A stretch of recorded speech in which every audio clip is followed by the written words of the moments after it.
Mimi ndo natafuta nyumba, mnafunga hoteli, mimi natafuta nyumba. So nakumbuka nilienda building moja kiatika kanisa, na unaweka nini? Nikamwambia ni hoteli tu. Na uko sawa? Kwa nini watu wanafunga hoteli unafungua? Hii uji nitauza. Hii ndio kitu itanifanyia chenye nataka. It will take me from point A to point Z. Na nikaambia Mungu kitu acha iende through. Nikarudi pale kwa jamaa wangu wa Sako. Kampigia simu, alikuwa anaitwa I think Bosco. Yaje msee fiti. Then this guy was my friend cause I'm used to borrowing, paying. Sasa ni aje? Nikamwambia niko na project. Unaweza nirushia 200k. Mimi ni ule msee. Nipe wiki mbili. Nika-apply masignature. Akiangalia sianaona sare iko sawa. Masignature. Other rule uko sawa. Nikajaza. Mimi ni ule jamaa bado na struggle. Pesa ikahit account. Nikachukua nyumba tao. Hiyo ndo time busy zimefungwa juu ya COVID. Nikiwa juu ile gaming ilifungwa. So ninafanya hizi vitu zote juu nishamalizana na gaming. Sasa COVID imeanza basi sasa.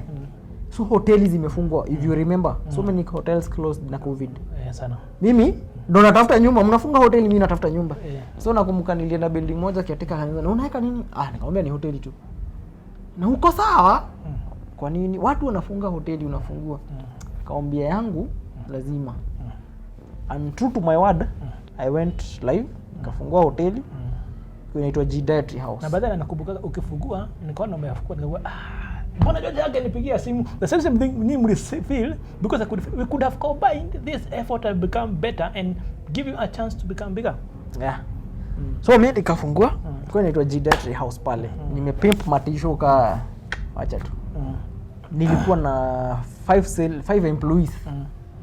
Wewe una imagine msee anatoka kwa bed sitter na bicycle. Nakuja supervise wa 5. Tukachapa biz. The first month I think nili make 50k profit, which was very good. 50k. Jina yangu ikavuma kwa streets. Kuvuma. Hata unapita tu hivyo unaona wasi wanakunywa uji na 2 cups tumeandikwa G Dietary. Na feel poa. Kwanza kuna siku kwa ofisi pale juu I'm still working. Nimeangalia sales till venye inacheza ninapiga KFC. Niletee kuku bana. Unaona umeigiza kama gitano baadaye. Nimehangaika kwa vibanda sana. Sasa umeona leo umemake 5 by sasa 8 maybe umemake gitano profit. Na nilikuwa na rule, pesa ikiingia till haitoki. Ile cash mko nayo ndo mtaspend huko. So hii ni 5k iko. So I made money. And I learned my lesson. First month uka make 50k. First nili make money, second nika make, third nika make. That second month? I can't remember. But I think it was around 45. That month? So nikaendeanga freezer, nikaeka hapo. That month sikumbuki. I think it's still 40s. Because I noted one thing. That's why I'm asking that. I noted one thing. Anytime you open a business and make the profit the first month, it's a boom. Think twice. Actually, let me notice kitu moja. It's easy. Now I'll give you a hit. And I used to hear people say this, but I know that why wazungu hununua biashara kuliko kufungua. It's easier to buy a business than to open a new one. Yeah. Hata ulikuwa umeniuliza behind sina hiyo now. And I noticed by the way. Kuna clientele kwanza. Let me tell you this one. Kuna clientele. Two, ukibuy, chances are in the first one unajua mashida zote. Before ubuy, utakuja ukae hapa kwa hiyo biashara yake, umfuatilie, si utafuatilia mahesabu yake. Utapata a hint of mashida maana anaweza kuwa nazo. And mimi nimenotice kubuy biashara ni easier. It's easy. Na make good profit the first month, unaenda umeteremka chini. So, 3 months we make profit. Then I made a mistake when recruiting my sales people because my model was phone calls come, I deliver. The people I recruited were students. Government of Kenya, courtesy of Professor Magoha, announces school reopens. Then my sales people are like, sisi the students tunarudi shule. Ukuangalia ID? Ama kwa ID wako shule bado? Kwa ID. Najua mtu akikuja uko na ID unaweza uza Buda. Wote wameenda, market imeenda. So like balls I used to do in balls zimeenda, thamos zimepotea. But I don't know why deliveries inakuwa hivyo. Once you deliver product kwa hoteli, na watu one day I'll do that video. Nimenotice hata kuna watu sikari watu wanakoga wajika kama ni akili nakoga nini by the way. You surprise mtu na kikombe hata naiba. Yeah. Ni vile by the way I never even knew why bona nini. Slippers za nini za roho jozi nakoga zimeharibiwa. Lazima ukatakata msio azione bali. So that's how things went. Boss zimepotea, workers wamerudi shule huna workers. I was left with 2 workers. I started rebuilding again. Rebuilding. Sasa ni kupush profit sasa iko 20k 20. Consistently was making 20 per month. 20 30. Why you paying the loan back then? Now, you invest money back. There is something I did. I started now settling. Si unakumbuka niko kwa single room. Kwa bed sitter. Sasa naanza kusettle vizuri, nanunua kitu, nimeishi kutamani na kuchukua. Niambia the first month ulibuy ni kiti? Pana. First month I think ni dispense ni freezer. Then the second month nikaanza kuzieka. So hiyo ni kuinvest kwa biashara? Nikaeka kwa sako. Nikaanza kuzieka kwa sako pole. But if an emergency comes my way, naenda hapo natoa. See, I never did a deposit to my sacco. Penye nichukua loan waambie, chukua. This thing of paying back the sacco ilikuja later. So hapo ndo naanza kurusha 10k, 20k, 30. But now remember I'm still employed. And my business was a potential business which any person can start and make a lot of money if you are present. Me, I'm employed, I'm busy. Employees know you are busy. You cannot supervise them, so they supervise themselves. Now they will take even a chance of taking money from you because you're not there. So it became so hard to monitor the number of balls leaving, the orders coming in. At times people will switch off their phones.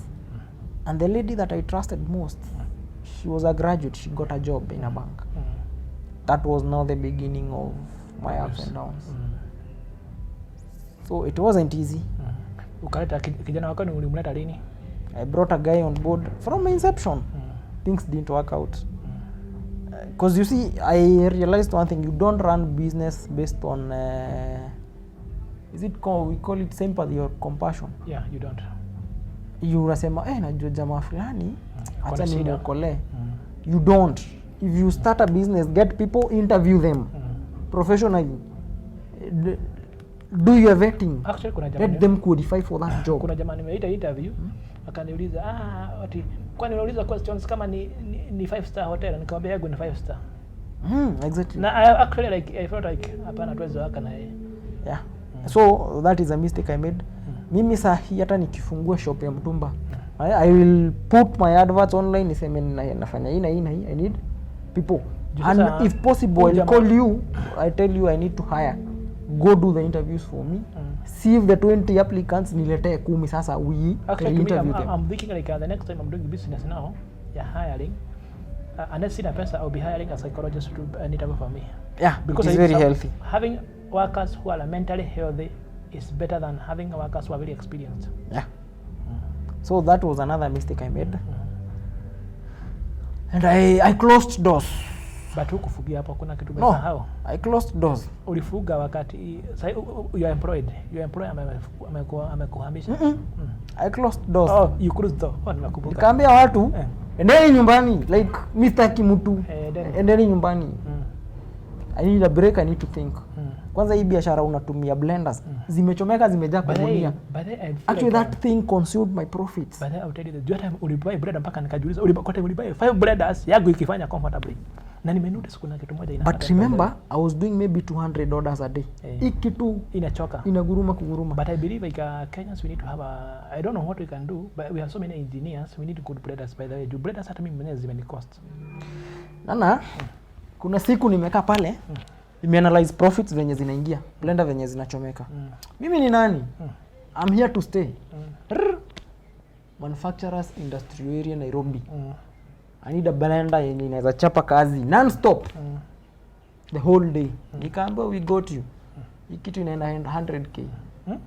Ina cost 100k. Giri 100. Giri 100. Na tunakuguarantee kitu haiwezi chomeka. Kitu kama mtu akiniambia ana guarantee. Tusituadikiane kwa akili then. Uko na warrant.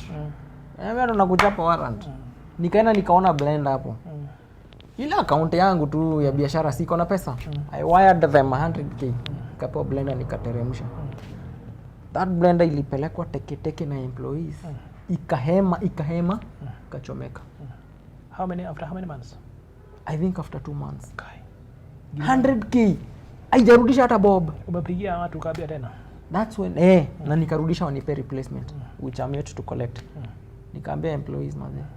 That is the point nilibreak. Kaambia nyinyi fungeni muende. Hiyo time uko Nakuru bado? Niko Nakuru tu. Nikaambia nyinyi fungeni muende. Nikafunga. Then my sister came. She has done her secondary, she was done. Kaniambia bona unafunga? Acha nifungue hiki kitu. Tupe a chance. Tutauza. Just change locations. Nika change locations. And slowly I started with 3k. Profit ikakuja 15,000. Hapo ndio ulichange duka by location nakumbuka sasa. Nikaanza kumika 15,000 comfortably, kana grow. I started building trust all over again. My employees washaenda kwa competitors. I don't mind it. Nimeamua I'm starting with new rules, with new people. So I'm rebuilding pole. Then I made a mistake. I brought back one of the employees. Yule alienda kwa competitor. Ashaenda kwa competitor nikamrudisha juu anataka kazi. Na hiyo ni mistake kubwa nimenotice by the way. Don't buy back an employee akitoka. Any employee ameenda kwa competitor is someone who is greedy and trustworthy. And Wacha one has to aende. know this by the way. If you are easily bought by my competitor, you are just like a prostitute. You cannot be trusted. And trustworthy is the most important virtue of a worker. Watu wanakutenda. Then these are people who knew I was a desperate employer. Who don't have time at all. Yeah. When I'm leaving my official place of work, they are closing. In the morning when I am coming, wengine wajafika juu, it's around 7:30. It's so draining, you have to go shop for them, get all the raw materials needed at the hotel, bring them here for them. Then ni proceed to work. So niko job, ninalala, cause niliraukia soko 4. These employees don't understand And I it. feel like anyone, if you go to any hotel, please stop asking for even a sauce by there. Do you know, many people do not understand. I think They one don't. day I'll do the story about my hotels and what I've seen by the way pia. People do not care about what they pay. Unaona unamka saa 11. Mtu hapa anakuja kukwambia uko too expensive. Yes. Na haelewi how you arrive at the prices. Hakuna mtu anachaja. Hakuna mtu anaelewa hata kwenye umetoka na hii bei. So I was so drained energetically, uko zero. Ninafika job, hey, ubeda soko, by saa 2 uriport sasa kwa ofisi. Uriport kwa ofisi. So you are getting so tired, but now nikiangalia kale ka income kanaingia navumilia. Sema there is money. But I'm learning my lessons. Now my sister is on board, so she can oversee the business, she can push it as me. She owns the dream. And I realized employees will never own your dream. They don't have a system. They also have a dream. Yeah. And if amepata loophole ya kuchukua a coin or an extra 100, they will do it. So balancing it is not easy.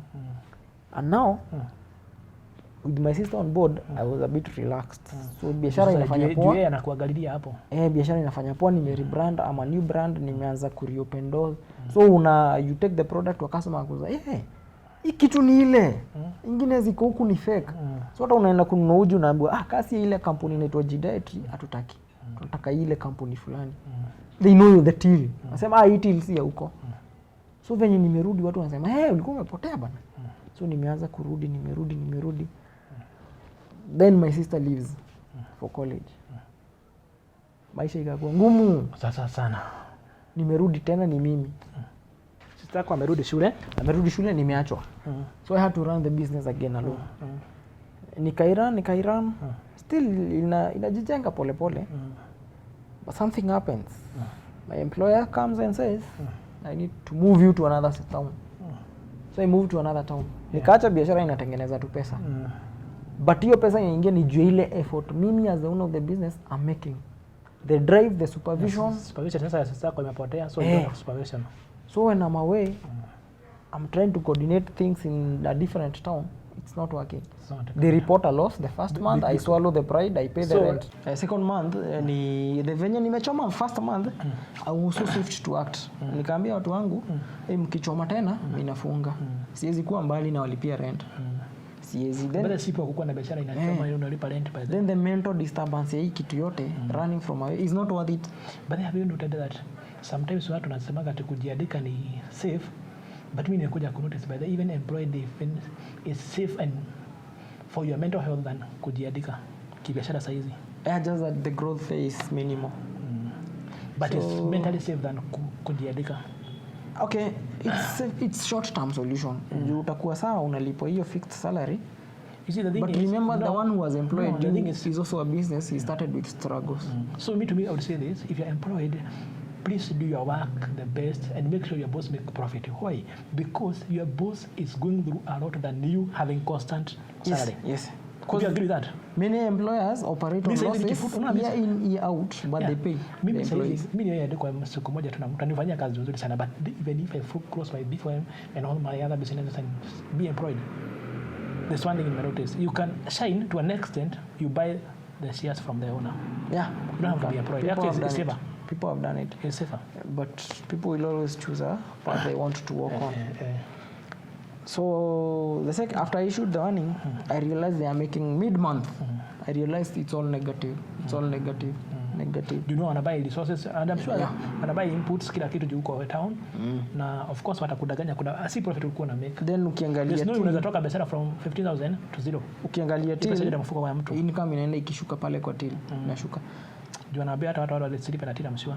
So I went to my landlord. Mimi nikampigia simu nikamwambia, I thought we could have a long-term relationship to grow na nichukue hata bigger space lakini I'm bleeding and I'm moved out of town.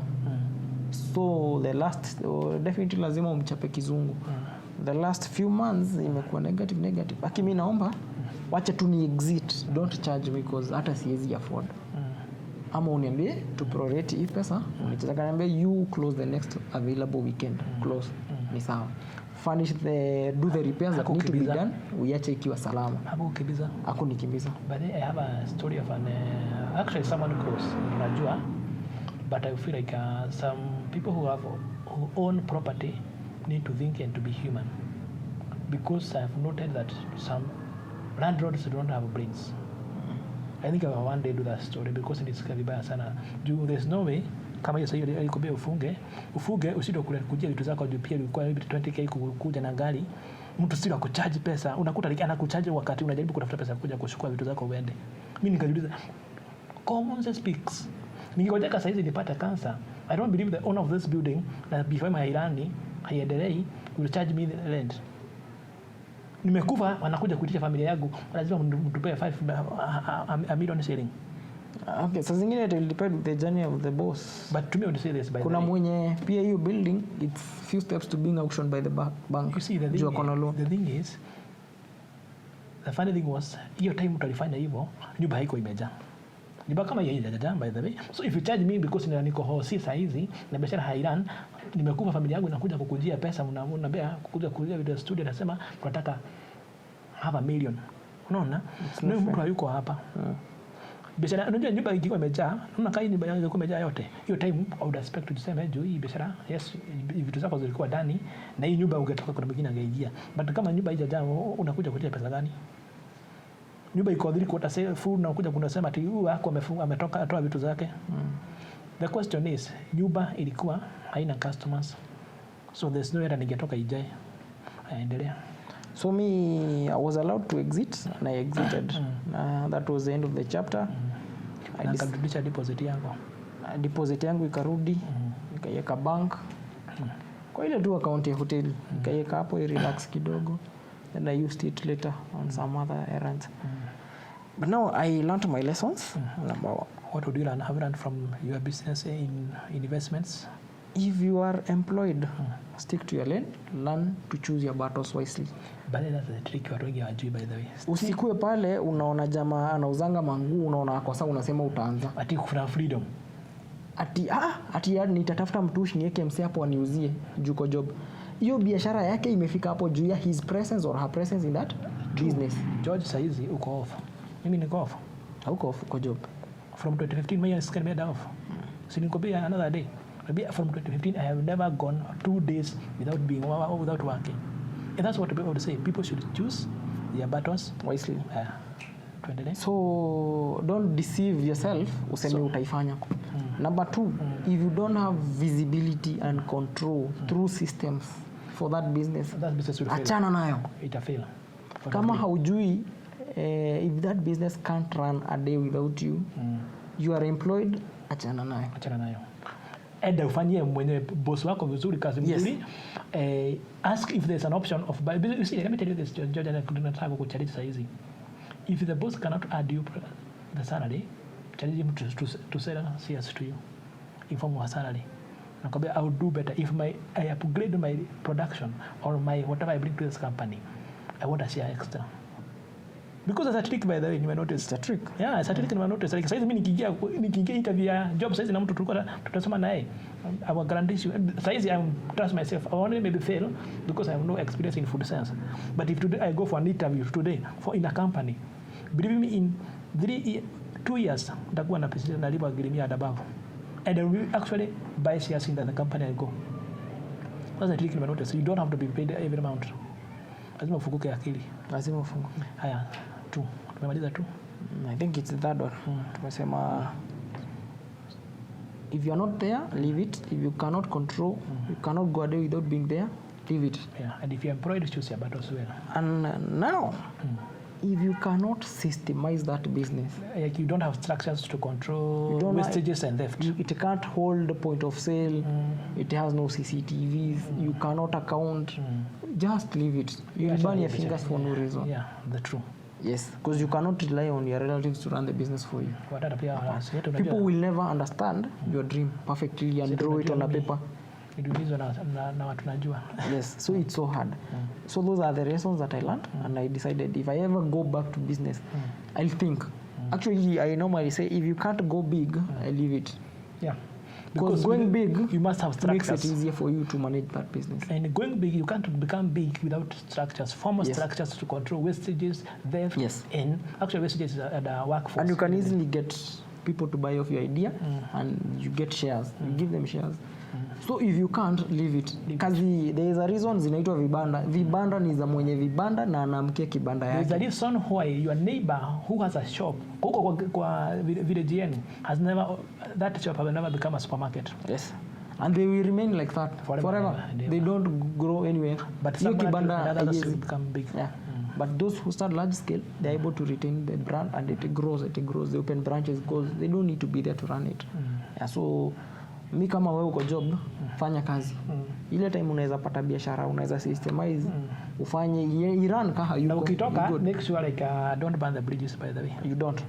Yeah. Na usidanganye na mtu, by the way. Self-employment is harder than being employed. And if you are employee, just be loyal.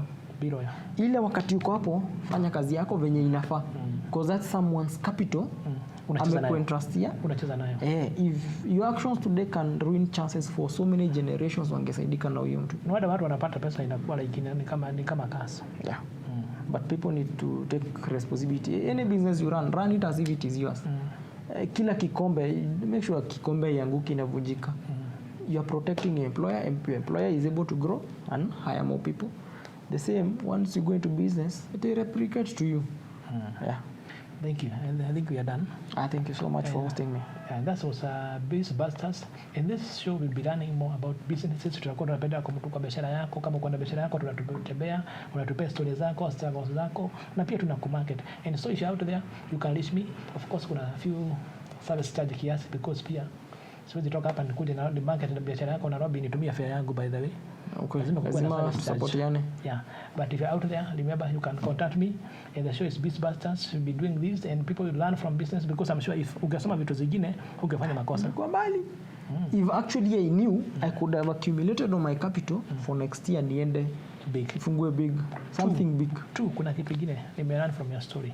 Learn how to speak. Yeah. Because I'm sure if you spoke to me, I tried to reach on you by then, na nakumbuka nikakwambia ukuja tuongee. Because I thought I could. Sasa fair ningetoa wapi bwana? No, you see, hata ukiniambia ni fair. But then, no, you see, to me I was so open. I wanted to tell you the challenges that you might fight and how we should work together. Ukiniambia ni fair ningekutumia. No, you see. No, singesema ile unakufa kimwanaume. No. Let me tell you this, because I've seen people do that, by the way. If you're out there, please, usitike kufa kimwanaume. There's a reason why, to me, if I'm going through, I'll either call you or call another friend like Kerago and others. I call my friends and speak, we discuss, because you may notice, by the way, people do not listen. Yeah. And two, people don't want to open up, by the way, because you might be going through such challenges. I have the solution. Yeah, sure. unaona. But I think whatever tumeshare hapa, if you are wise, I believe whatever saizi umediscuss saizi, if I knew the same thing in 2016 singekuwa nimechoma kitu kama Ethereum nimechoma saizi Kweli. So tuonane next time for next episode. Appreciate, please remember to comment and also to subscribe if you feel like the information that is here is worth to want you to see more episodes. Till next time, I'm your host James Musani, and this was BizBusters.